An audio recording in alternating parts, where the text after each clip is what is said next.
You're listening to the We Are Libertarians Podcast Network. Find all of our shows at wearelibertarians.com. You're listening to the We Are Libertarians Network. Learn more at wearelibertarians.com.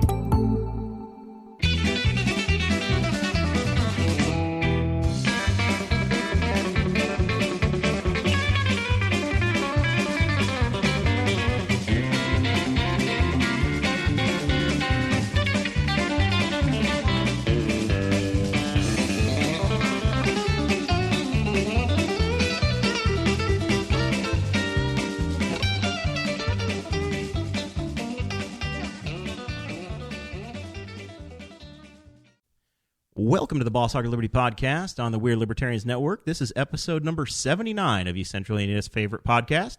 I'm Jeremiah Morrell, and I'm joined today by our co-host, Dakota Davis. Today's episode is going to be a little bit different than what you're used to. Today we actually have two guests, and they're going to swap seats about halfway through. And the flying lead change. Yes. We say that in Horse and Pony, when you switch halfway through. The flying what The change? flying lead change. Lead change. I thought you said leaf. No. I'm very confused. Well, and also we are having the triumphant return of your wife. This is the first time as wife, as Sara Morrell co-hosting an episode. No longer the lovely Sarah Potter. No more. Now it's just Sara Morrell. Just Sara Morrell. Sad day. Much less exciting. Much less exciting. So today we are going to be talking with Nan Polk about the League of Women Voters. Did I say your last name right? Absolutely. Okay, cool. And we'll also be talking to Mrs. Cathy Hamilton. It's Dr. Cathy Hamilton. Dr. Cathy Hamilton? Dr. Cathy. Man. In case you have I didn't some sort of know a that. medical emergency, that's not the kind of doctor she is, so don't get your hopes up, but it is Dr. Cathy. Do you at least know CPR? She's off camera. Nan Okay, knows. good. We're covered. Now Nan can't leave halfway through because she knows that's CPR. right. Yeah. I was certified once. Well, no, twice. But It's doctor, expired. Actually, I've been expired for 20 years, so I'd have to watch you gasp. But I don't it's I don't like need riding a bike. licensed. I don't need a licensed CPR person. As long as you think you're good, that's better than me. all right, Dr. Cathy Hamilton will be coming on after Nan, and she will be talking to us about the Henry County Expo Center. Anywhere you go in Henry County, there's a lot of rumors going around about the Expo Center, and Cathy is here to put them all to bed. So that's today's show. So this show is about our lives in rural Indiana. As always, we promise our episodes are going to be fun and an easy listen. Even if our guests are terrified of what we're going to say, we promise that we're going to make it fun and an easy listen, Nan. Oh, so Dakota, you just come over here. Last night I had a 4-H association meeting, so I sat through a 2-hour meeting and I left early because it was all I could do. I started my day and I drove to Ohio for lunch and I came back and I did like 500 miles in a 2-hour 4-H meeting and then I had to go home and work some more. So I was like, But I drive by, I park in our new studio down here is a half block away from the courthouse, and the parking lot I'm in, I could look over and I saw your truck, and you were just putting in some overtime. Yeah, that's right. Actually, I think that I might have been here every day since the last episode. Really? Except for maybe Saturday. Does Audrey miss you? Well, I think, who knows at this point. Today she had to work overtime, and I didn't, so she wasn't even home whenever I left. It's been a wild ride, but I've been working on the studio trying to get the soundproofing up, and I came in today after doing all the soundproofing yesterday, and all of it had fallen down from between yesterday and today. Yeah. Is the blanket up there soundproofing? Is that Yes. what you were doing? Okay, just to make sure. There is a blanket on the ceiling. We appreciate you pointing that out. It's off camera, but now the secret's out, Nan. I'm not an audio engineer. Yeah. No. Basically, we moved from a 10-foot by 12-foot spare bedroom that had room. We couldn't even open the door to get out. If Dakota has the bladder of like a 6-month-old, where he'll have to get up and leave 2 or 3 times during the show. That is not true. Yeah, it's true. And now we've got room to move around, but we're in this big brick room, and the sound is not ideal. So it kind of sounds like a cave, or a cavern. So there's going to be another blanket over there. We're efforting. Just you wait, Nan. Just you wait. We're There's still gonna moving be 2 in. blankets. But yesterday, yes, I was over here. Our syndicator, Chris Spangle, on the We Are Libertarians big page, he has been on vacation vacation in quotes because he's actually at a work conference in Florida. So he hasn't been able to do his actual show. And so he invited myself and Brian Nichols of the Brian Nichols Show to talk about Brett Kavanaugh. Kavanaugh. Yeah. And Brian kept saying Kavanaugh, and I was saying Kavanaugh, and I'm not sure now. I'm very weary about how to say it now. So It's been It never Kavanaugh got- on CNN and Yeah, all the the only other name I've channels. heard is Kavanaugh. So Mr. Nichols, my cousin that we never really wanted, is he's making stuff up. Fake news Nichols. Well, anyway, so we went through and we did an episode on the confirmation hearings and the allegations that have been passed around. And what we decided to do whenever we were given this topic, Chris just said, this is the topic that you need to cover because this is what's going to get some good listens. And I was like, okay, every single other news program that I subscribe to, every single other podcast and TV network, it's all filled with emotional bias of whether or not you are on the left or the right.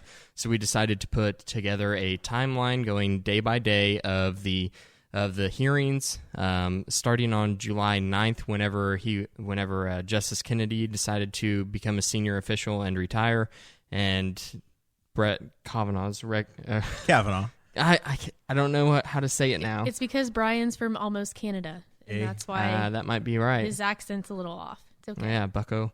But anyway, so we decided to come up with this timeline and then just work through it and give only the facts, not any type of left-leaning or right-leaning bias on it. So it ended up being really good. That's in the Big We're Libertarians feed. I heard a portion of that today. I didn't make it all the way through because it got released at 2 or 3 o'clock. But it's a very good episode, and you're right. It was very neutral and just a great spot to go in and be like, well, this has become big news. How did we get here? And over basically just a touch over an hour, you guys covered it all.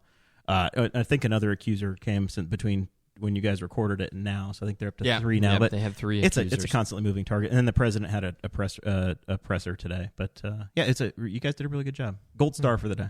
Okay. You're only as good as your last episode, though. Now we're on this one with Nan, so we gotta get into this and see how we do. Yeah, we'll see. Is there anything else we have to cover before we get into it? Yeah, of course we have to cover some more stuff. We gotta have do to some say selling? thank you to everyone who supports us on Patreon. The Patreon people got to see video of me frantically stressing out about the sound tiles and them falling down while I was waiting on Brian. So every Patreon person that supports us monthly, patreon.com/Boss Hog of Liberty, you can go there and pay us 17 cents a day is how it starts. It's $5 a month. You could feed some kid in another country, or you could pay for Dakota's I haven't podcast sang habit. In the Arms of an Angel in a while. So Sarah, after this we have to make you look muddy and sad Okay. and put like a bowl of food just out of reach. Nan wants out. I can see it in her face. I just want to hear him sing. We're on YouTube, and he can only sing so long, and then I have to cut him off because we'll get copyrighted, and then there will be no reach at all. Yeah. And then our episode gets goes hard. pulled. It ruins it. We get tossed. Yep. So you can go to patreon.com/Boss Hog of Liberty. We have the most wonderful supporters, and yeah, so they get a lot of bonus content. If you are interested in that, then head over there, and I'm hoping I'm doing a good enough job every week of selling us. They are the lifeblood of the show. They literally pay the rent and have brought us from sitting around my spare coffee table and a few microphones to where we are today. Yep. Which is ridiculously cool. And there's some big announcements. We'll get into that at the end of the show, some of the things we're working on in the Candidate series. That's right. But for now, we'll leave it there, and we will talk to Nan Polk, who I assume single-handedly, all by yourself, superwoman status, recreated the League of Women Voters for Henry County. Is that accurate? That's absolutely accurate. Absolutely not. Nobody does anything by themselves. It takes a village, I think, to accomplish almost anything, and I've definitely had a lot of support and a lot of help, and I didn't step backwards fast enough. So that happens in volunteer organizations, doesn't it? President, but yeah, and we started off in May with about 12 people, and we're up to about 40. Oh, That's wow. fantastic. It is. That's and fantastic. Growing every week. We meet once a month. And do you let guys in? Absolutely. Because it's in the name, League of Women Voters. I know, but we have 4, and we have one of our state co-president is Oscar, and he's a guy. All right. So what does League of Women Voters do? What's the role or the very basic side of what the organization's about? Well, it's a grassroots organization. We're working in counties, and it's to try to promote democracy by keeping people involved and informed. Right now, what we're really busy doing is trying to get voters registered and encourage people to get out to vote. So in Indiana, you've got just a couple more weeks to get registered to vote, like October 8th, October 9th, somewhere in there is the deadline. Yes. And Indiana ranks right around last in terms of voter turnout. And we're striving to be 49th. We're going to reaching high. We're going to put Mississippi in the rearview mirror. That's right. They're going to be 50th again and something else.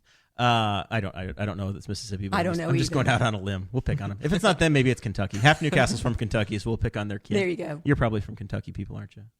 If you go back far enough. Sure. It's a fair thing to do in Newcastle. So is my family, Jer. Yeah. Well, my family now, I guess. I had a lot of New Yorkers and South Dakota people in mine. I was imported.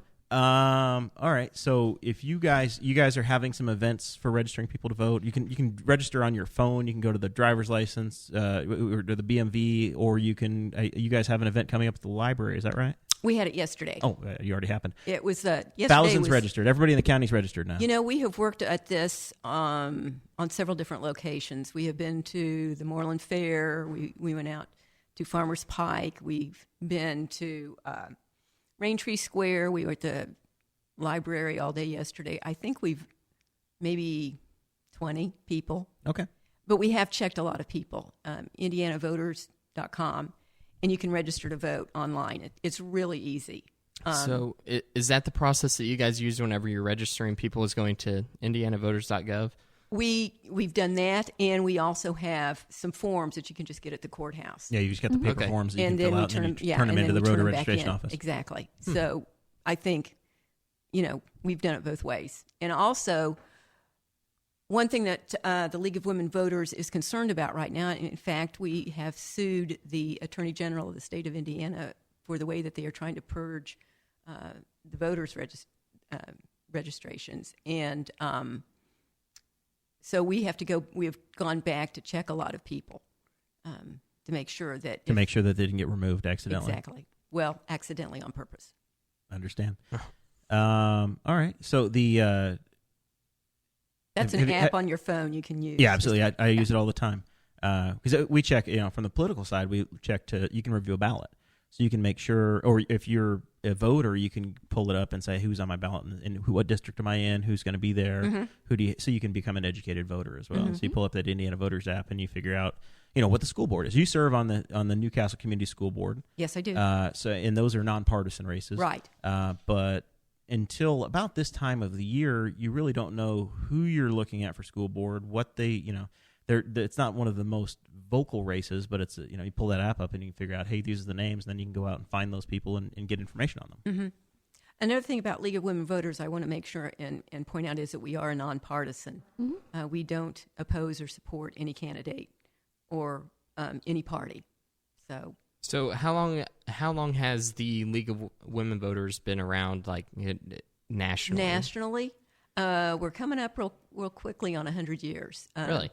Yes. In 1920, it was started just a few months before the 19th Amendment, which allowed women to vote. Okay, yeah, I was getting ready to ask if it was pre or post. It was pre, and it was one of those organizations that was for suffragettes. They were trying to get the women to vote. And then after women got the vote, to help them kind of negotiate how that works and to be informed and to be able to do it right. And for all of us, in order to be able to do it right, you need to be involved and be informed. So that's really a basic foundation of what we try to do. I think you guys have picked the perfect year to restart this organization in the county, because you're coming into 3 consecutive years with elections. We've got the county elections this year and federal elections, and then obviously next year we have municipals again. So the city of Newcastle, the mayor and the city council are up for election. And then 2 years from now, we have another presidential year, and the governor. And there's some very, very high-profile races in 2020. So you picked the perfect year to reinvigorate and build momentum. And your organization's got 3 years worth of work now. We've been busy, and we anticipate being busy. So that's very good. And you're also hosting forums or bringing you're creating opportunities for candidates to get together and to speak. Absolutely. And debate. Actually, how I really got into the League of Women Voters is I met somebody that was in League of Women Voters in Madison County. So I went up to during the legislative session, they bring in the legislators from the state, and once a month in Madison County, they have forums for them where they can talk about legislation that they're working on or that have introduced or what they think is important, and then they will field questions. And I just thought, that really is important. I mean, yeah, I try really to stay informed. And so is that like a third house? Is it Third Way, Third House, something like that? The name of the program? Could be. Yeah, I think that's what it is. I don't know for sure, but and they met in their library. So I thought this would be something I think that's important to try to do, and there's a momentum. I mean, people I think want to be locally involved and locally informed on what's going on. Yeah, very absolutely. Cool. Yeah. James Pendell just joined from the Boston Globe. He's watching now. Newcastle native, Fox News analyst. I've heard him speak. You've heard him speak? Mm-hmm. Did you have him in class? I don't remember, and I'm sorry, James, that I don't. I don't. Should have been so. more memorable. I don't think so. But if I did, he was great. Oh, of course. Just right up there with Cade Coger. Yes, I do remember Cade. So, sorry, James. Cade is a co-host on the show as well. Yes. Oh, yeah. So yes. he's one of our. We have a. Jeremiah and I have been on every episode, but we have a rotating group of people that we're in come too deep now, and we out. can't get away from each other. Yeah. So and Cade is one of those people, and he was. We were writing out this episode, and I made that graphic that I don't know if you saw it on our Facebook page to promote the episode, and had a picture, and I was like, just want to make sure that this is the right Nan. and Cade's like, yes, that is her. I had her in high school, and she's a great lady and a great teacher. Aww. So yeah, well, some I kind appreciate words. That. I remember him as being a lot of fun. I can see He's that. still a lot of fun. Yeah. Yeah. Yeah. Good student. You allowed kids to have fun in school? Never. What kind of teacher were you? Never. Yeah, I taught chemistry. If we had too much fun, we'd blow something up. This is teacher night. The lovely Sara Morrell is on with us, and she's a retired third grade teacher. Retired. And Nan's a retired teacher. Cathy's coming on in a minute. She's retired. So yeah, it's teacher night. I guess. You said Sara Morrell. Did you hyphenate? No. No. No, we went with the whole shebang. We just changed it all, and then I instantly regretted it as soon as, now I'm Sara Morrell, so anything I say is attached to him now. So I can't be mean on the internet anymore. Not that I was really that mean before. Anything that I say and anything that Chris Guffey says also gets attached to Jeremiah. I know. Weird. It's amazing. It's amazing how people speak for me now. Yeah, that's exactly right. You run for office, and everyone that is attended, that it's amazing the amount of people that are just like associated with your name. I have a whole team of spokespeople. Uh-huh. That's right. All right. So, Nan, you've grown to 40 members. I assume that's all you need, and you don't need to recruit anybody else, and you're good for the next 3 years. Love to have everyone participate. I think there's a lot of work that needs to be done, and if we can convince everybody that it's important to participate, democracy is not a spectator sport. Mm-hmm. And that's why I keep running. I'm tired. I get really tired, and hopefully you guys can advocate for this too. I don't care what party you're running for, but you need candidates too. We have an awful lot of races where there's just nobody else on the ballot, and you've got automatic re-elects and automatic elections for people where you just don't have. We have this opportunity to have a voice in government, and we don't have candidates in half of these races. One thing that I think can be a little bit disheartening for candidates, and it's something that the League of Women Voters is really working hard on right now, is gerrymandering. Yep. It makes voting and running kind of frustrating because the chances of there's one party that's strong. Federally, Exactly. Indiana's carved up so that you have generally 6 to 7 very safe Republican seats and 2 very safe Democratic seats. and you have a big fight when there's an open seat. But other than that, it generally doesn't change. You're in Congress as long as you want to be. Very difficult. Yeah. And our district goes all the way down to Batesville, and it's During the primary season, we had a number of the Democratic candidates come through, and the Republican candidates as well. And we had Lane Siekman came up, and he lives in Rising Sun down on the river. You know, we like Lane very much, but the issues that are politically important in Rising Sun are not. You know, they're worried about getting ferry service or a bridge to Kentucky from where they live. Mm-hmm. How does that tie into the economic needs of Greenfield or Muncie or Richmond or Newcastle? Not much. It's very different. It is very different, but that's your one voice. That's your voice in Congress. And that's there's issues that the League of Women Voters, especially those things that affect voting, and that's one thing that we're working on. That's a plan that you remember. He's still a congressman, but he was Secretary of State. Todd Rokita. Yes. When he was Secretary of State of Indiana, he came out with a plan, probably 2008, somewhere in that range, to not politically draw districts, but to let computers do it, and then each state senate district would have 2 state representative districts inside of it, and the computer would just say, "Here's what it is," and you would still try to keep together areas that made sense. But you know, in Henry County, we have 2 state senators that represent Henry County. We had this conversation a little bit earlier. Just north. Yeah, we have the northern third, and then the southern 2/3 are by different state senators. And because of the way the county is carved up, we will probably never have a state senator from our area, because our population is so small that we probably won't have a Henry County state senator.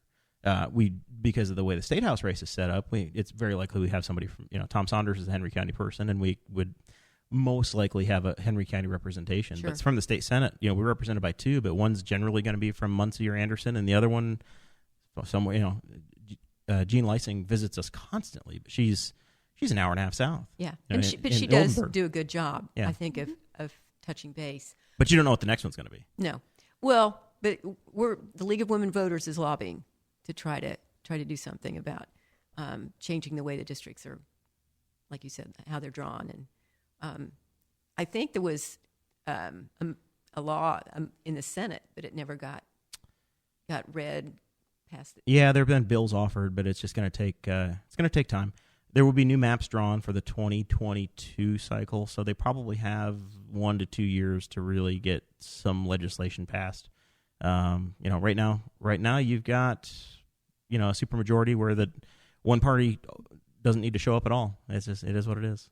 So, okay. So if people want to join or get involved with the League of Women Voters, the phone number, email address, do you go to the national website and join? How do they get involved with the Henry County chapter?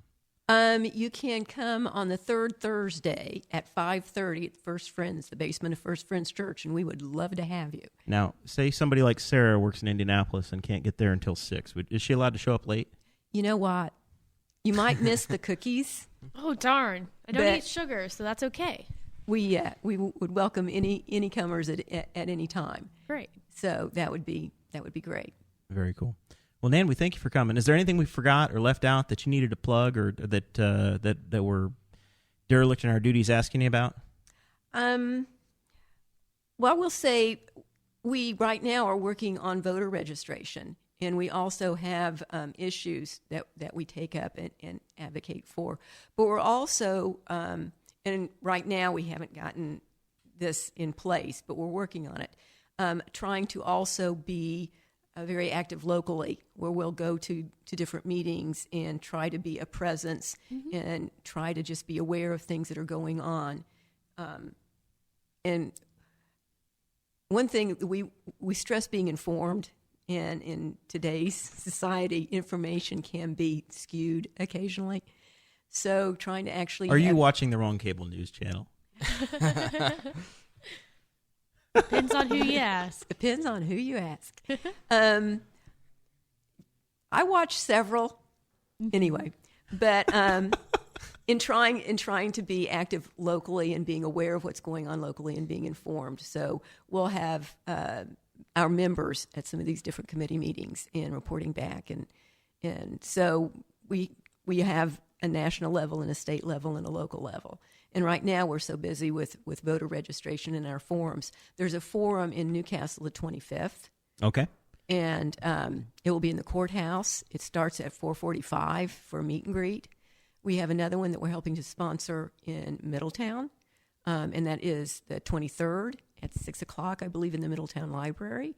And we're going to co-sponsor something with you. Very cool. Yeah, we're working on something. We're in negotiations. We've invited a few different organizations to things, or candidates and campaigns. See who shows up. We'll see what we can. can work out. So, well, thank you, Nan, very much. This has been fun, and it's great to meet you and get you exposed to the world. And I can't wait till you have the Boss Hog bump. I might have to hook you up with a camera and a microphone so that you can start recording meetings. Oh wow, that would be awesome. Hey, we can try to make it happen.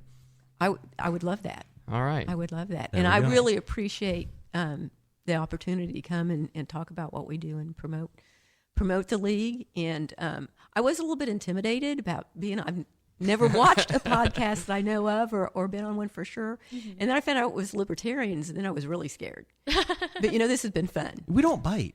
Not at all. This is to explain the Libertarian Party. We say that we're kind of the sensible middle.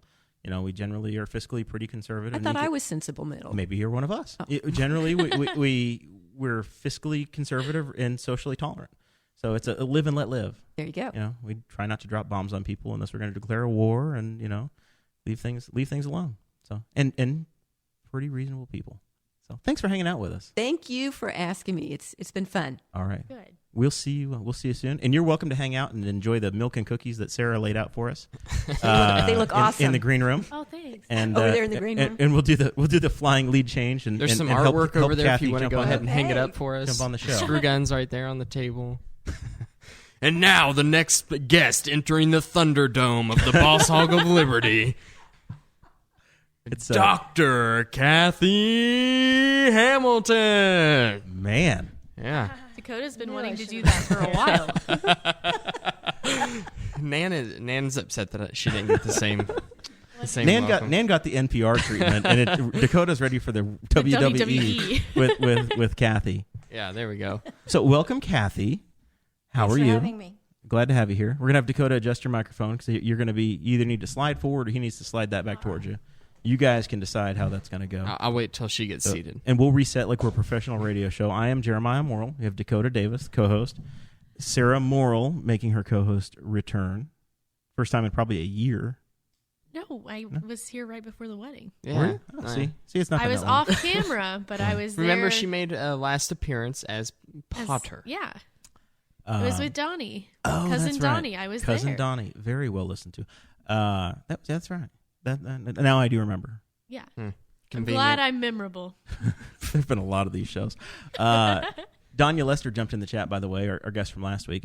She had huge ratings already. Like Donya's episode from last week, Very big people. Let me tell already you. has outpaced like the last 4 episodes. I was amazed. In like 5 days, her downloads. I don't know if Donya has this super secret fan following I somewhere. think she does. Maybe. Or if she's been sharing the podcast with all of her friends and making them download it, one or the other, which I expect Cathy to do. Once, Okay, big chuckle there. I expect Cathy to make everybody download it in iTunes and teach them about how to get it. But Donya's done huge. She jumped in, and she's already in North Carolina. She's living the retired life now too. So she That's jumped in right. and said greetings from the I'm beach. gonna let Donya know. If Donya surpasses Steve Horowitz, then I'm going to make a pseudo feud on the page and make them compete for listeners. All of our faculty are Division I football school faculty. Donya versus Steve. That's right. In the WWE cage match. It's a Ball State against Purdue. Jane Burcham's watching in the chat, and she says that the Henry County League of Women Voters has at least 2 male members already. 4? And Or and 3. and Yeah, Nan Nan says said 3. 3. And Jerry Walden, That is the at city least councilman, 2. is watching, and he wanted to know if guys were allowed. So absolutely, Jerry, if you're not in there yet, join. All right, so Dr. Cathy, what have you been doing?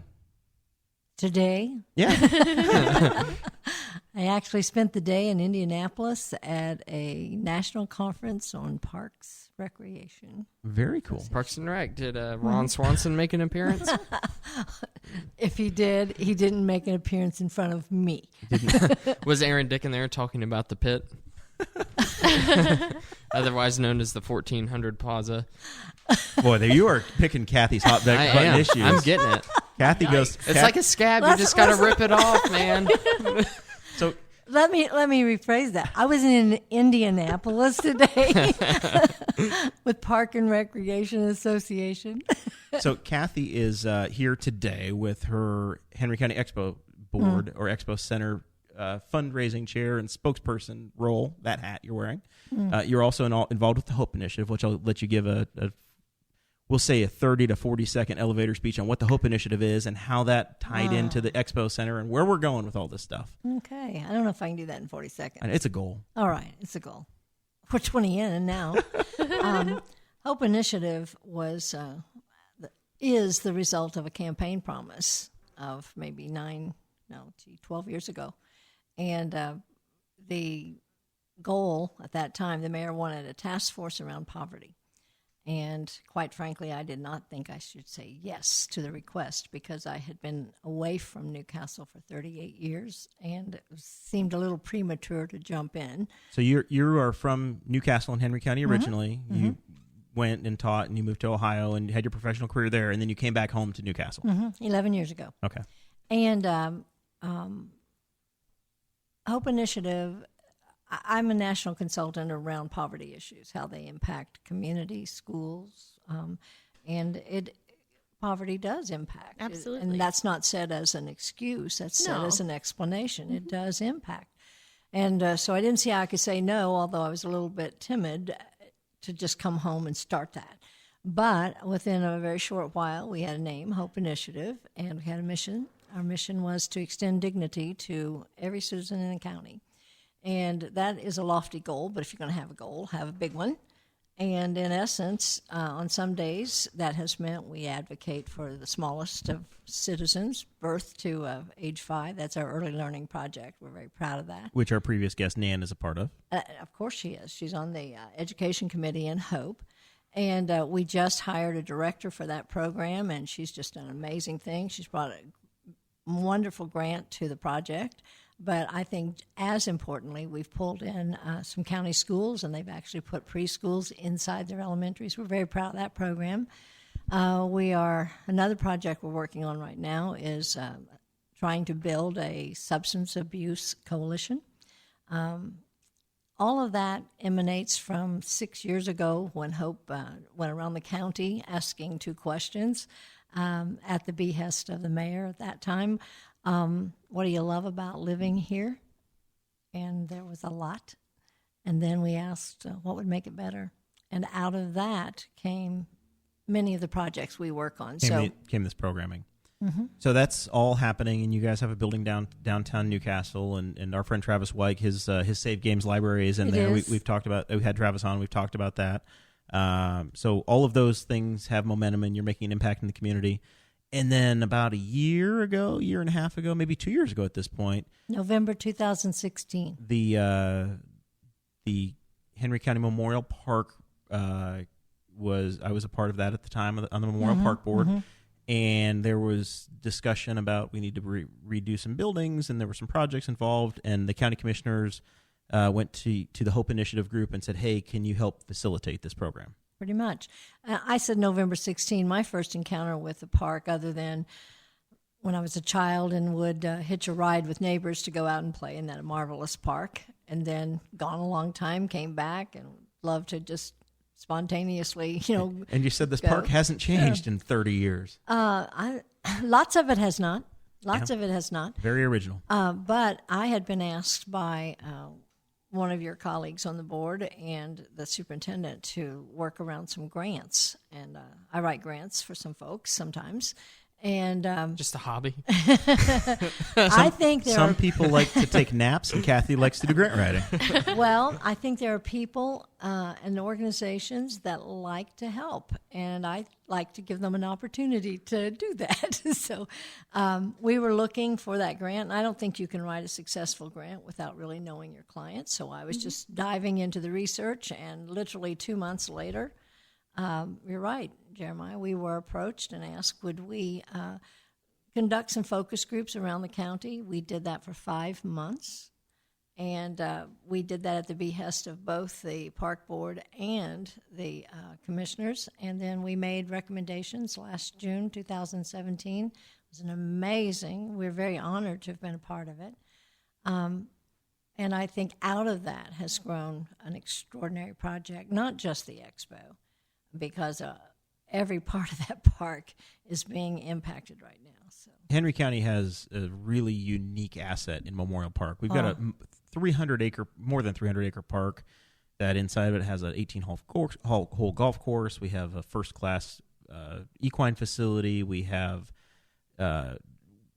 trails. We have monuments. We have auditoriums. We have a fairgrounds. We have, playgrounds. It's phenomenal what we have. Really is. It's Ton of shelter houses. and shelter houses and just the counties don't have that. At one time, it was the largest county park in the state of Indiana, correct? I don't know if it was, I don't know that. I don't know. It could be. I know it's the largest war memorial park in the state of Okay, I thought it was one time, it's not currently, but at one time, I believe it was the largest county park in the state of Indiana. I can see that. I know that in the 1940s, in the work I was doing, it was so heavily visited that DNR considered, Department of National Resources, they considered naming it a state park. Really? And it has a lot of diversity in terms of what it has to offer and that kind of thing. The golf course you mentioned is no longer a part of the park, it's but privately it's adjacent. owned, but it's very complimentary and entered through the park. And if you don't, it's a lot like the Saddle Club. The way I view the park, and everybody can have their own opinion, and I know that everybody, there are different opinions out there, but it's all very complimentary. Sure. The Henry County Saddle Club Totally leases the ground, and they operate the Saddle Club and those 23 or 25 acres or whatever that is. But to the person that's coming into the park, you don't know what's in or out. There was a private operator, the American Legion operated a golf course, and then it was sold. But you still have an 18-hole golf course that's so to the general public, it still faces and views the same way. I totally agree with you. I mean, if you just ask folks, you're going to the park, they don't parcel it off. Right. And now with the Expo, owner, the owners of that piece, the wife of the owner, has spent the majority of her entire life because her family actually owned that at one point was a farm area. So, no, you're right. People see that as one amazing park. Yeah, it's all very complimentary. So over the course of the meeting that we got to last June, the different boards and councils and commissioners got together and said, yes, the Henry County 4-H and Ag Group can move forward with their project, which was to replace the existing 4-H facilities. And the study continued, and it became, there's this parcel of land.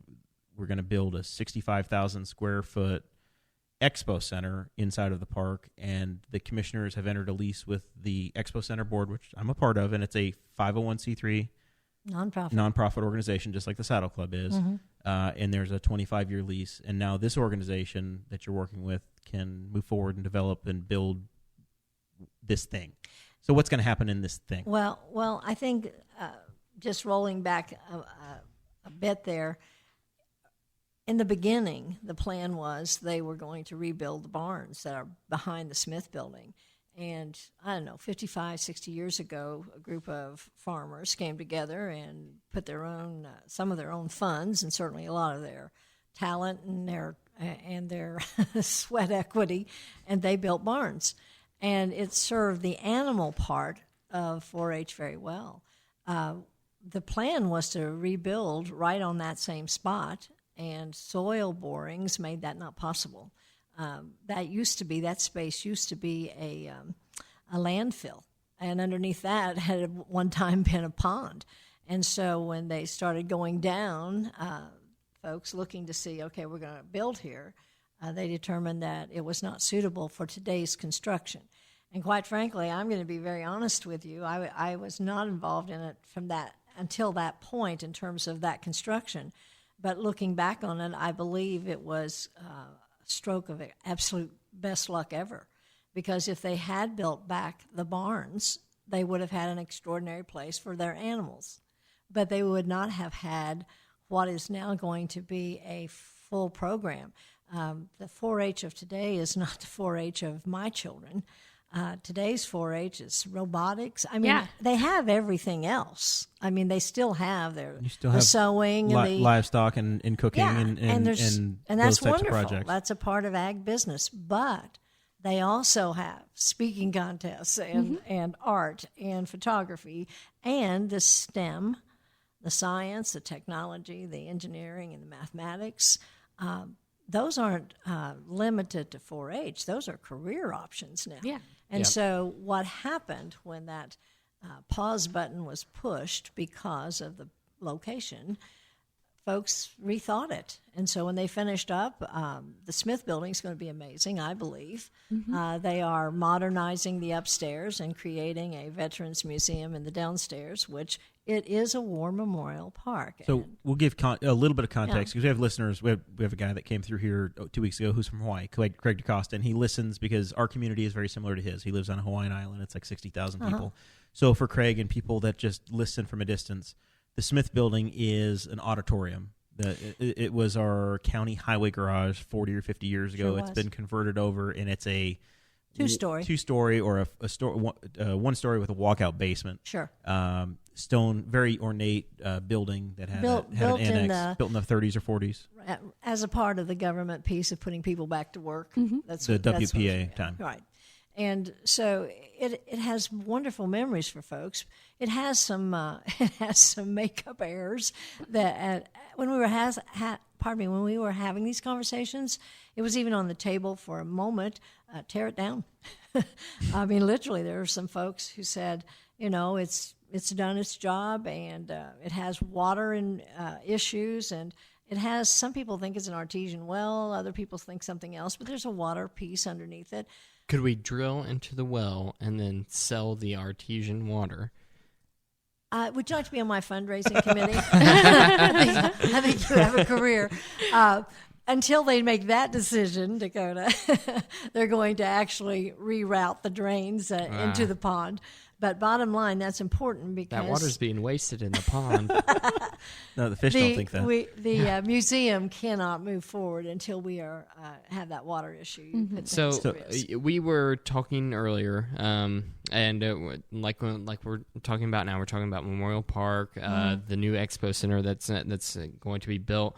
I know that there was a feasibility study conducted out there. So the results from that study, how much of a market do you think there is in Henry County? What people do you think are going to be using the facility, like renting out the halls and things? Based upon the 5-month study, our sense was that this was going to be well received. Then that piece was completed by June of 2017. In January of this year, from January to April, a consultant out of Indianapolis was hired by the Expo Board to interview folks around the county, and it came back even more solid than we had, and we thought we were pretty optimistic, but folks are absolutely telling us this is what we need. It's not just what happened is it started off we started our work at the end of January. Our first meetings came in February, and the 4-H family, of course, the ag family, they were all saying, we want this for our 4-H. By the time they sat in on all the other committees, at least by the end of April, they were saying, yes, we do need a right facility for 4-H, but it can't be limited to 4-H. And so it morphed into the one building, the multipurpose. There are two large buildings that are connected. The multipurpose building is 55,000 square feet. It will do everything that those barns are now doing for 4-H. So it's your show arena. It's where your all of the large animal livestock, except for horses, are shown. Absolutely, and exhibited. Nice building. Yeah. And because the folks who have been on the first level of creating this, they've done all the kinds of things that you wish you had done if you'd only thought. They have put storage units in, so all of the pens that are necessary for animals, etc., those will be neatly stored away. They have made sure that this building will be air conditioned and heated. Now, not all the time, but there will be some programming in there that you want air conditioning. But when you're putting animals in there, you don't want air conditioning. That is not a natural piece for them. And so they've done ventilation that makes that sensible. It's just an amazing place for 4-H. And they are leasing equipment that within a day's time, they can convert that. It can be an indoor automobile show. It can be a trade show. It can, without just if we were putting people in there for a concert, for example, 2,400 people can be in a wide array of options, Absolutely. basically. So Absolutely. That was the finding of the feasibility study is if you're going to do this, then you need to make it a multifaceted. Absolutely. When you look at one of the architect drawings, the architect put 3 basketball courts. Yeah. And when some of the folks from the 4-H, they were saying, this is to show you how big this building is. Right. And I looked at it as a former high school principal and said, I look at those 3 and see traveling ball. Yeah. And you get Well, that's what I was like, volleyball tournaments, There you wrestling go. tournaments, Thank you, all Sarah. kinds of things like that can happen in that gymnastics building. contests, indoor soccer. Absolutely. So from the it's our 4-H imagination was our only barrier. From the 4-H end, this facility, you will have livestock shows throughout the year. Absolutely. Different species will come in, and there might be a major cattle show or hog show and those Sure. sorts of things. And then you're going to go to county fair. But the building is designed to be able to be rented commercially to pay for itself. Absolutely. So it's not designed to be a county owned and managed building. It's just like the Saddle Club. It is county owned, but not county managed. County operated. Right. It's Yes. like the Saddle Club. It is its own 501c3 Absolutely. independent board, independently managed, and their Right. staff handles the facility and the P&L, the profit and loss for the building. This building, if we are capable of thinking beyond what we've always done, it can be Corey Murphy, who is our EDC director, he calls it an economic game changer. We will bring people, right now the Saddle Club is a very good barometer for what can happen. Rebecca Baker, who's president of that organization, she says 70,000 people come into there. I can't see that it'll be any different. I think that there'll be I anticipate there'll be collaboration amongst those between those two entities. Mm-hmm. But I called a friend recently. I thought I was calling her here in Newcastle where she lives. She was actually in Michigan, and I said, "Why are you in Michigan?" She's there for an indoor car show. Her husband's car, his Mustang, has never had a drop of rain on it. And I said, "Hey, could you bring There's that another here?" purpose. Proms. That's the other building. We have another building that we call it the banquet hall, and it actually has 2 facets. The banquet hall itself, with round tables, will seat 500 people, right at 500. In theater style, you're looking at 700 people. Here's the issue. We have a local florist who tells me that half her weddings are outside of the county because we have no place for a larger wedding. Our proms, our schools, they have to leave the county because they don't have space. Now that even though it's in Memorial Park, are they going to allow alcohol at the facility? The Expo Center itself is not going to carry a liquor license. They're not. Okay. However, for certain, you can bring in a bartender with a liquor license, and that's how that will work. same, now that yeah. will not be happening at proms. Right, but it's the same. It's the same model that you see used for most wedding venues. Yes. Yeah. Like if you attend Yes. a wedding at the Newcastle City Armory, the same thing happens. Absolutely. A local bartending Surely. service company comes in, and then it's handled. Yep. So inside of that building, you also have offices. You talked about the STEM side. You're going to have offices and classrooms set up Right. for programming throughout the year. The offices, there'll be 2 sets of offices. One set is Purdue Extension. Right now, when they get ready for a fair, they have to unload everything uptown and travel out to the park.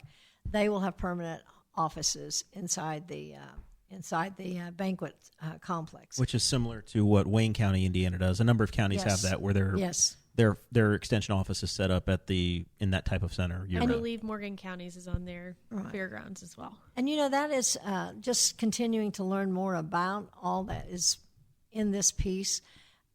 sometimes folks think Purdue Extension and think that's 4-H. One of their extension officers was sent to Savannah, Georgia this summer, and is one of 10 extension agents in the entire state that is now certificated to do training around mental health, including recovery from substance abuse. So it is a win-win to have that. I'm sure they're pleased to have new offices that are right there in the park. Yeah. But the entire county should be pleased that we have that kind of expertise and talent that is virtually available to us for the asking. So that's a good piece. The other group of offices will be, there will be a professional director hired. You cannot have this kind of construction, and we all as volunteers mean well, but we need someone who's trained, who's experienced, that can take this home for us, because one of the sustainability pieces is we absolutely have to have that building used. There's no intent to build a large building and let it be an albatross around the neck of this county. That would just be ridiculous. So right now we are in the process of two campaigns. One campaign is to raise the money that we need to make this a reality. Which is a little over $5 million. 5.2 builds it, landscapes, does all of those pieces, but it also that a year is and a half of operation. Yeah, that's also some protection money, It right? It is protection. I guess is that, for lack of a better term, it would be protection money to keep you funded for a certain amount of time, even. It's the cushion in being new. It's the cushion. Absolutely, yeah.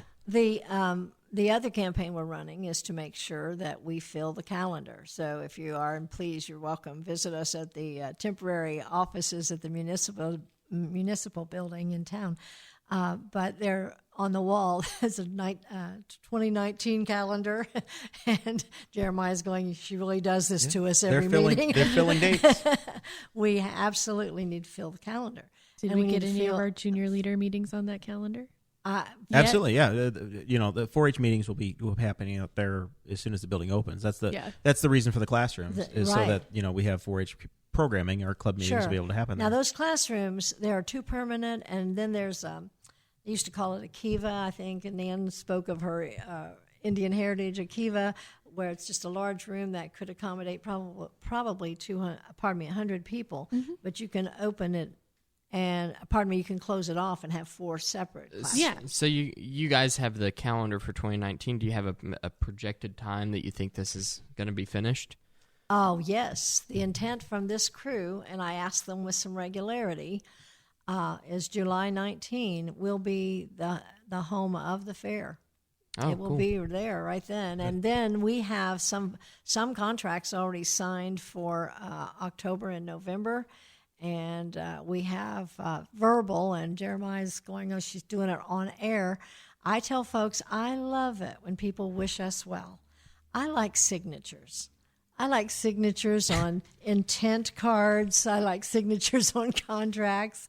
And so for me, a really successful campaign will include financing, but also those dates on the calendar. So okay, so I one of the big questions that I've heard. So I talk to a lot of people, and it's your job, Dakota. Yeah. You're a talking head. So I and a lot of people obviously know that I do the show, and one of the questions I always get is, if say something happens, we can't fill these dates, you can't fill your calendar, then who's going to be paying for the upkeep and the maintenance? Because one of the big questions is the Smith building was ignored for such a long time as far as maintenance went.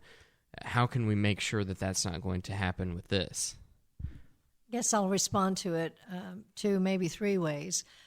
First off, this was not, sometimes folks will hear that construction deadline and they'll say they're on a fast track. Actually, these folks have been working on this track for over 4 or 5 years. Yeah, and so there are pieces in that. So there's been extraordinary vetting of this piece. When we talk about the sustainability piece, our goal is to have this building paid for. That's our goal. Now, I am not a bimbo. I do know that sometimes... I announce you as Dr. Cathy Hamilton. It tells you that I really like to learn. But the truth is, I have utmost confidence that they're going to meet their goals. I do believe that. I don't go into things lightly either. But here's what I know. I know that when they think I'm kidding, but in their heart they know I'm not kidding. We need that calendar filled. That is their sustainability plan, based upon 50%, which is extraordinarily conservative. It's more conservative than I would be on this piece. But if they only booked 50%, they will be solvent. If they only booked 50%, I don't think that's going to be their story.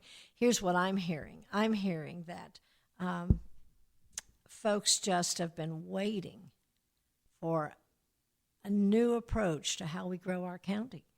And if you start looking at this, I am one of the people who has signed a contract to do a 2-day workshop, education workshop.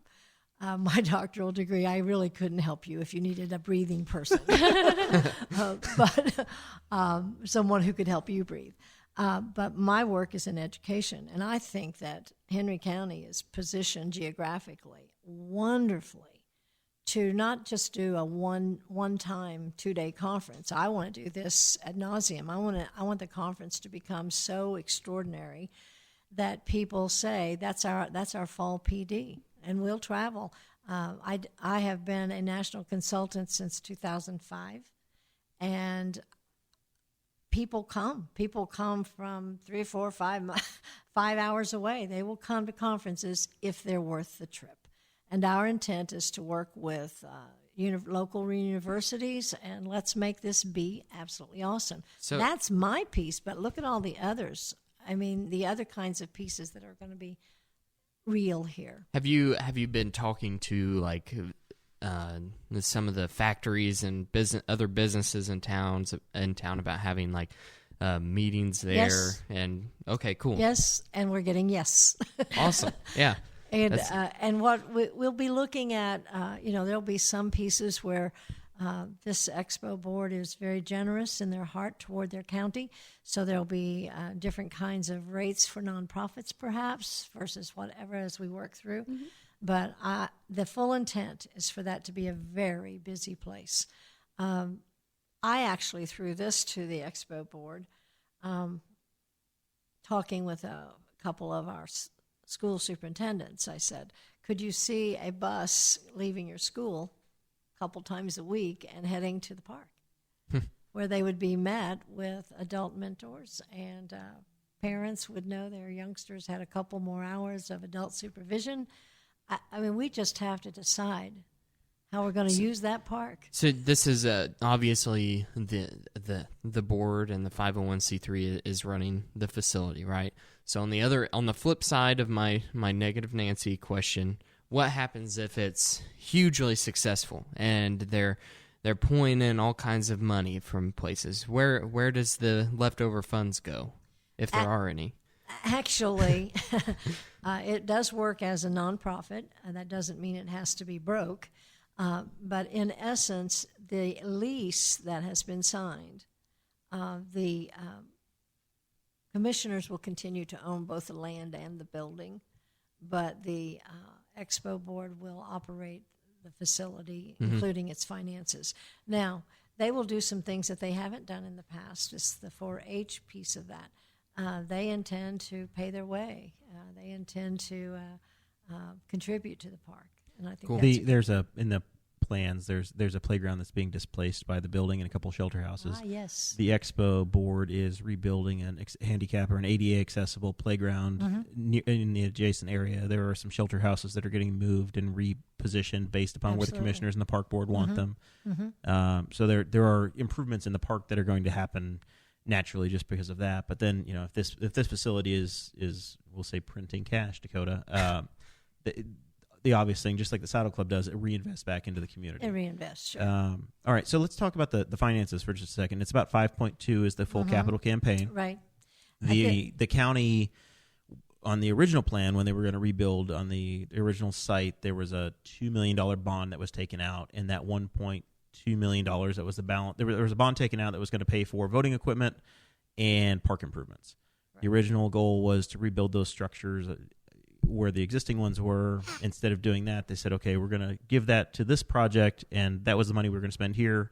We're going to shift it. That'll cover that. And then the rest of this, your group needs to raise. So you've had an announcement. You've had an announcement recently from the Community Foundation. Yes, we do. And then some other big checks have come along. So that's the capital campaign is happening now. It is. We kicked off publicly kicked off the campaign September 19. What we have is the gift from that bond is $1.21 million. And then we have just marvelously been, it's not just feel good because we have some money, but the Henry County Foundation made a matching grant to this project. And what I loved about it was two things. One, the foundation doesn't just give a grant, they vet the project. So to your question, do people think this will work? A foundation board believes in this project to the tune of $300,000. And they made that a matching grant, and they put a stipulation. They're going to match it in $10,000 increments, which means if we go to someone and someone gifts us with $200,000, we say, thank you, thank you, thank you. The foundation will match 10,000 of it. And the reason for that is the foundation wants to have a lot of people's involvement in this. And I love that. I think that's a good thing. So at this point in time... So if someone wants to give you $200,000, they I'll should take write it. you $10,000 checks? Actually, I would expect Dakota for you to come up with that plan as my assistant in campaign management, but I know that board very well. No, they will give us $10,000 for that $200,000. But Per donor. we believe we will match that $300,000. We're confident. We have in the week since that has become public, we have received $80,000. In a week, yeah. In a week. And so I believe that we're going to match that grant. And we have,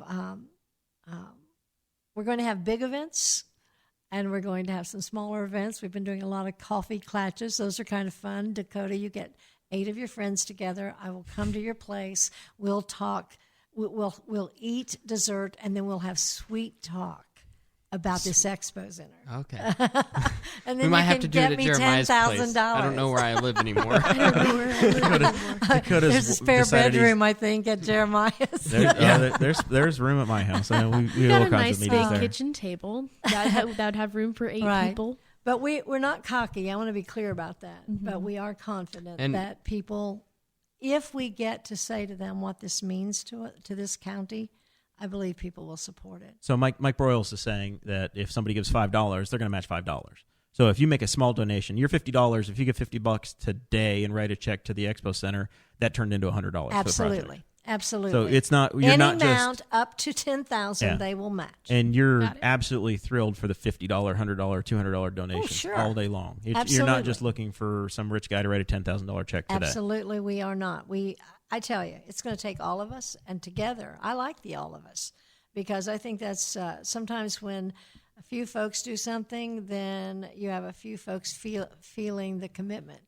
But if when we start building out there and folks can see their own fingerprints, whether it's a $5 donation or a $300,000 donation, they're going to feel an ownership. Yep. Really are. Corey Murphy, we talked about him a little bit, but he's also very confident in the Expo Center. And he was actually, I saw today in the Courier-Times that he was talking about the Expo Center might be such a big deal in the county that they are now talking to national hotel chains to look into exit 123 off of I-70, which is right in Spiceland and Henry County, and because they're expecting a lot of traffic. Well, I'll speak to my own conference. I'm expecting that we'll have minimally 300 people. 300 people. I will have to reserve banks of rooms this first year, unless there's a miracle in that construction of motels. I will be reserving in other towns. Yeah. And it's not that I don't wish other towns well, but this is where we live. Right. And so to put it kind of in perspective, he said, Corey mentioned that a 50-room hotel would need to make 11,000 bookings, and in 2013 they conducted a study, and it didn't make any sense, but now that the Expo Center is being built, it is starting to make sense. Mm-hmm. So that instilled some confidence in me, and then you were in the same article talking about maybe some lodging happening at the Expo Center. Cathy dreams big. All kinds of options.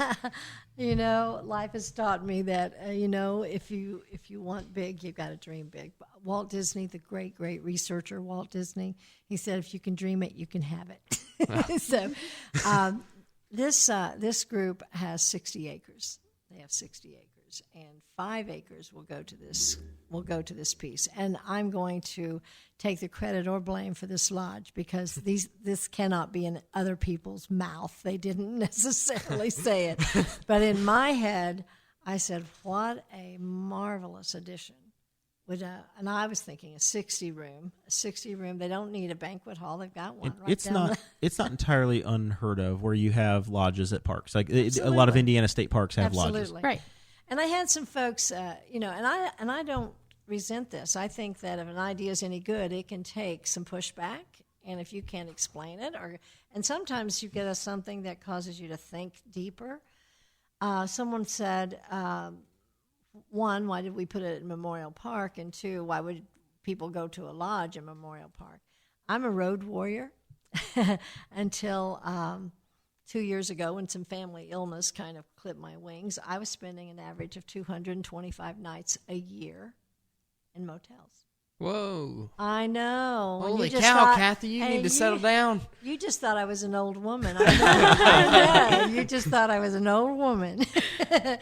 But truth is, if I knew that 15 minutes from 70 and 3 or 17 minutes from 69, 67, this is an amazing location, this county. Mm-hmm. You've got 38 going through us, and 3, and you've got 36. You're in a 300-acre park. You've got a first-class state park 5 minutes away. You've got Westwood.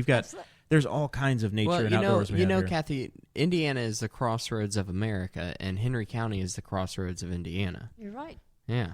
So we got a lot of things going. We have my roads. As a road traveler, this is what I want. I want clean, I want safe, and oh my, if it can be lovely.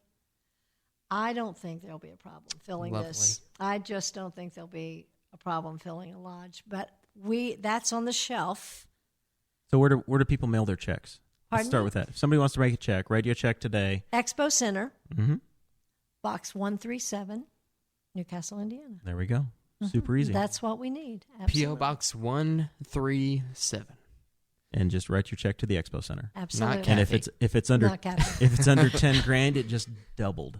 And it's tax deductible, right? You're going to get a little slip back in the mail. So it is that. If if you're looking for a tax deduction, you're going to get something back. That's it. You said that, Dakota. So anyway. Right. Well, we are getting to that point in the show where we start our final thoughts. That doesn't mean we're done. It just means we're starting our final thoughts. So Sarah's been here. Which means we're done. It doesn't mean we're done. Everybody gets one more bite at the apple. We're almost done. So Sarah, you're in the first final thoughts seat. Oh yay! You've been here Lucky before. me. You've barely spoken. A little bit. What here and there. what do we got? What do you got on your mind? Well, I think the biggest thing right now is just looking forward to my schedule the next month or month and a half, which is looking forward to an election. Me too, Sarah. I hear that one. Right? I know this Saturday and Sunday. Don't interrupt me, please. This Saturday and Sunday, we will be walking. We will be walking this Saturday and Sunday for Jeremiah's campaign for County Council District 1 here in Henry County.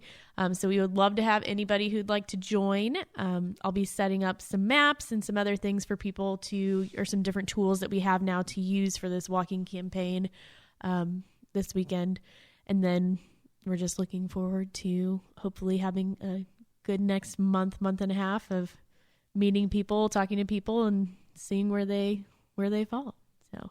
Dakota, I listened to a portion of his program today with Brian Nichols on the Big We Are Libertarian show, and Dakota said he can't wait for the 2020 election cycle, and I went, Dude, I want to get through the 2018 election cycle, and you're sitting here excited about 2020. I mentioned that I'm just ready to get through Friday. I wanted to take a day by day. I wanted to slap you through the podcast machine when I heard that one. I'm ready for the presidential election in 2020. I should have To clarified. see what happens. Yes. Yeah. No, that'll be exciting. But I think my final thoughts, I guess, would be we are looking for volunteers, anyone who would like to walk for Jeremiah's campaign. We have some really neat tools we're going to use this year that's a little different than what we've done before. We'll see how they work out and then kind of make decisions from there, be flexible, and just be out there meeting people and enjoying ourselves. All right. Very cool. Mark Rutherford's coming, the Secretary of State candidate. He's going to be he'll be joining us for that walk. So if you want to meet a guy running for a statewide office, come see us Saturday morning. So he'll be there Saturday morning with us. All right. Dr. Kathy, did we forget anything? Final thoughts? If you want people to get involved with the Hope Initiative, we kind of skimmed over that group, but how do people join that group? Well, I am thankful that you reminded. Twice a year we do a Take the Pulse. And so our next Take the Pulse is the third Thursday of October. And in that meeting, we invite elected or acclaimed leaders, people who are, whatever they're doing for the county, come and tell us how it's going. And it's not a gotcha meeting. It's a how are things going? Mm-hmm. And if things are going well, it's hallelujah. If things are slower than we thought they would be, we say, do you need some help? Is there anything we can do? In terms of membership, maybe we're wrong in this, but we don't do membership. We sure would hope you would come. If you come and don't come back for 6 months but then you show up, we don't go, gee whiz, where have you been? We say, glad to have you again. Where have you been? Shame. It's like shame. Where have you been? We haven't seen you in 6 months. Do you know how many projects we assigned to you that you didn't do, Sue? Come on. Who's Sue? I don't know. She's Sue in the third row. We're really picking on her. She's been away since December, and we noticed. We noticed. There are some really good things that are. I'll just give this one little piece around hope, and then I will let you have your final words. Several months ago. Pull her mic in closer for her. Several months ago, we had 17 folks that had come to a meeting. So it can be from 5 people to 80 people, and we don't know. It depends on the topic we have. Well, I had one of these moments where I gave everybody a Post-it note, and I said, write down what you are involved in. If you're on a board, if you whatever, but not something you just put your name on, something you really care about, you really go to. And so I gave them a few moments, and we're all writing. 54 organizations were represented by those 17 people. Isn't that crazy? Wow. It is amazing because what that says, there's an old saying, if you want something done, get the busiest people you know. I was going to say do it yourself. Let me quote Nan. That only works for a while. That, or I was going to go with like the old saying you hear, especially in like church organizations where you have 10% of your people are doing 90% of the work, or 10% of your people are doing 90% of the contributions there. Mm-hmm. So we'd sure like to see the youth that I'm seeing sitting around this table at our meeting. So do feel invited. Okay. You feel invited. You see Thursday. An awful lot of me, Kathy. An awful lot. This is the guy who could not come to my training session because he was getting married in 7 days. I know. That's a week out, Kathy. I know. We had things what do you have to do 7 days out? You set up for the wedding like the night before. I didn't understand it either. I don't know what we were doing, but I was busy. Actually, we were very gracious. Yes. And gave him advice for a long, wonderful. I haven't slept on the couch yet. I think it worked. It's worked out okay. It's only because I need a heater in my bed. I learned, people asked, I went from a king-size bed all to myself to I get about 30% of a king-size bed now. And that's just I'm fine. I'm sure Dakota it varies experienced the between same 45 and 65%, I would say. It varies. Yeah. Dramatically. Dakota shares his with a German Shepherd too, though. That's not the way it happens. Well, okay, so Daisy, the German Shepherd, it used to be just me and her at home. Okay, so she would always sleep on one side of the bed, and I would sleep on the other. And we have a queen size bed, so it's not a king. and like these privileged folks have. And then my wife obviously moved in after we got married, and my German Shepherd she just didn't know how to take it. I can understand that. She's still very She got upset. kicked out of her bed. But Yeah. you did make the right decision, Well, right? it's been nearly a year, and she's still upset about it. Aw. Anytime that Daisy. Audrey is out of town, she always jumps up right in her old spot. Still, after like a year. All right. Thanks for having me. Of course. Yeah, thanks for coming on, Cathy. All right, Dakota. All right, I have a couple final thoughts, Jeremiah. So it'll be amazing if I make it through the month of October without stroking out. You and me both. Yeah, that's one of the things I wanted to talk about is we just started scheduling our candidate series, and we've been frantically trying to get candidates to appear. If you remember, dear listener, a few weeks back, we had a show survey go out so that everybody could answer some questions and give likes and dislikes. Had a bunch of people fill that thing out, and one of the things that we found was that there needed to be some major improvements to the candidate series. People love the candidate series, Yes. but they said, It was a love-hate. boy, I heard the same conversation 17 times. Yep. And Dakota and I thought, God, we had the same conversation 17 times. Yep. So we're recalibrating slightly. Yes, and so we what we decided to do was host each candidate for a specific race at the same time. So for county council, Jeremiah's district in District 1, there is Jeremiah, the Libertarian, there is Pat Cronk, the Democrat, and there's Kenan Gray, the Republican, and all three of them will be sitting around the table. And Or we'll be invited. Yes. We're They're still going to working be on invited. confirmation. Yeah. We're working on people to say yes and some people to tell us. We've got some buzz yeses and off. some phone. I don't think we've been told to know about anybody, but we've got yeses and we've got voicemail. Yeah, well, there's a couple people that I'm pretty sure they're saying no just by their, just by actually ignoring me. Like, if you're on Facebook Messenger, I can see that you read the message. Anyway, Dakota's going to go to the post office tomorrow and get certified mail now. you're gonna get a mailer. But yeah, that's the plan. You're going to have the sheriff's department serve somebody legal paperwork. Will you be on my podcast? I can need tell, an answer. I can tell you read the message 2 days ago, and I sent a reminder message, and you read that one as well, but still no response.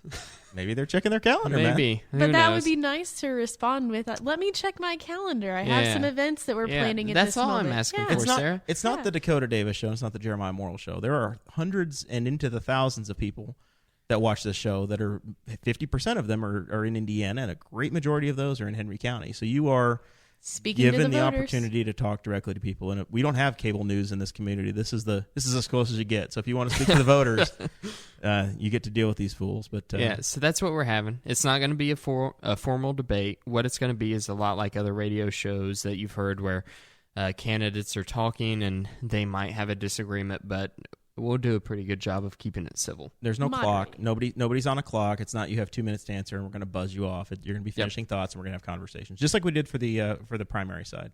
A long-form conversation. There we go. All right. So you're working on that. And then the other thing I have is obviously I failed miserably at the sound tiles, as you can see by all the tape that's hanging around I on the told walls. you yesterday, I forgot that Mike Broyles could see our comments, but I said construction adhesive, just some construction Wow. adhesive on the brand new drywall, and these sound tiles will stay up there. It turns out it's going to take a lot more time, effort, and material. And because we have this wonderful new studio, the Patreon money, we can't just spend it on whatever we want to make upgrades now because we have bills to pay. Now we got rent, Yeah. electric, lights, internet, heat. So I created an Amazon wish list, going back to our roots, and made an Amazon wish list so that the people could go on there, see what we need. That's If they how felt we got so the inclined, Craig DaCosta camera and the Lisa Crosby lights. the Lisa Crosby lights, and we'll say I think Sarah's using the Christy Avery microphone.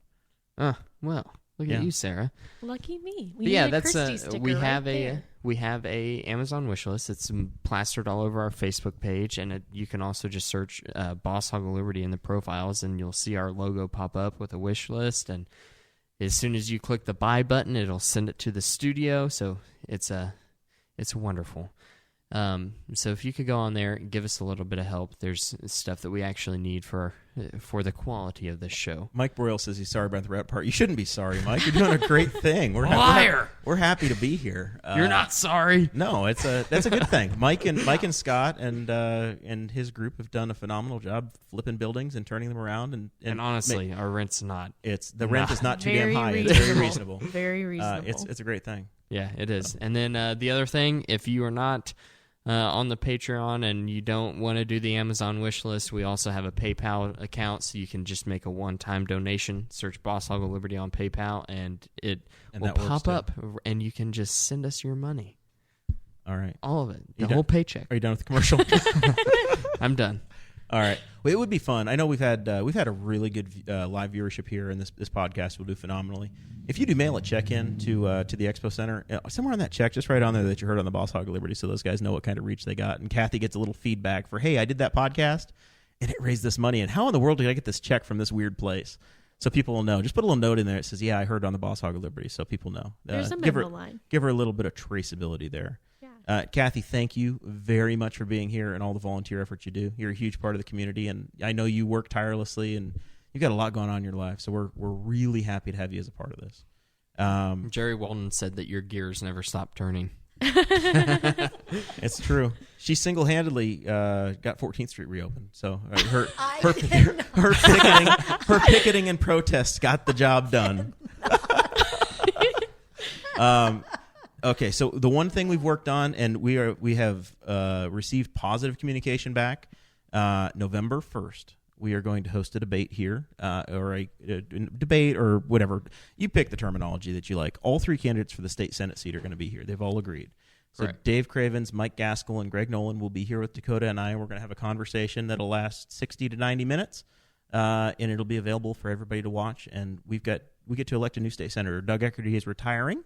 And Henry County is going to have a new person, a new fellow representing us. The district includes all of the northern part of the county. So from Middletown all the way across to Bluntsville and Mount Summit and Springport, Sulphur Springs, all of those communities, Moreland, they are all in that district. And if you're a listener and you or if you're in the community, tune in and check that out, because you've got an important vote coming up. Because one of them is going to be your state senator, and they're going to serve you for the next 4 years, or maybe 40. God only knows. So it's big time stuff. We've got Janine Lee Lake, Tom Firkinoff. They've committed to the show. So you're going to have an episode for each of them. The potential representative candidate Greg Pence, we've invited him on. His folks have received the invitation. We've had a conversation. If you're a supporter of Greg's and you like this show, you may let his people know that maybe he ought to jump on here. There have also been conversations with Joe Donnelly's people. And maybe Joe Donnelly. Hey, yeah, we'll welcome on Mike Braun, Joe Donnelly, Lucy Brenton. We got possibilities for all of them. So thank you guys for listening. It's fun. The way we grow the show is when you share, when you like, you subscribe. You go rate us on iTunes. We're on iTunes. We're on Indiana Talks. We're on Spotify, TuneIn Radio, iTunes, iHeartRadio, just anywhere podcasts are sold. You can stream us on YouTube. So all over the place. Check it out. We appreciate it. And we doing a show next week. Who's on next week? You got a confirmation? You gonna break that story? Okay, so next week, yes, we have Are you ready for this? I'm ready. District 3 County Council, the start of the very first episode in our candidate series. All right, so that'll be Jesse Riddle, Dakota Clark, and Peg Steffendale in that race. Yes. Well, have you confirmed all of them yet? No, I have Dakota Clark and I have Jesse Riddle confirmed. So, yep. Peg, you can call in anytime and confirm. 7 o'clock Thursday night. The microphone is ready for you. That's right. All right. We will see y'all next week. Thank you for listening to the Boss Hog of Liberty, which is part of the We Are Libertarians Network. I am Chris Spangle, and I am the founder of this network, and I invite you to listen to all of our shows, which you can find at wearelibertarians.com or by searching for these in your podcatcher. The flagship show is the We Are Libertarians podcast, where we apply libertarian principles to current events. The Brian Nichols Show is a conversation amongst Republicans, Democrats, Libertarians, Independents, as they talk about what is happening in the news. And we have many other podcasts like The Chris Spangle Show, Upward, The Cost, Raw Audio Politics, Miranda's World, and Tad Talk, which is quite a ride. So check all of these out. Go to wearelibertarians.com and you can check out all of our great podcasts. Thanks for listening. Thank you for listening to the We Are Libertarians Network. Get our other shows at wearelibertarians.com.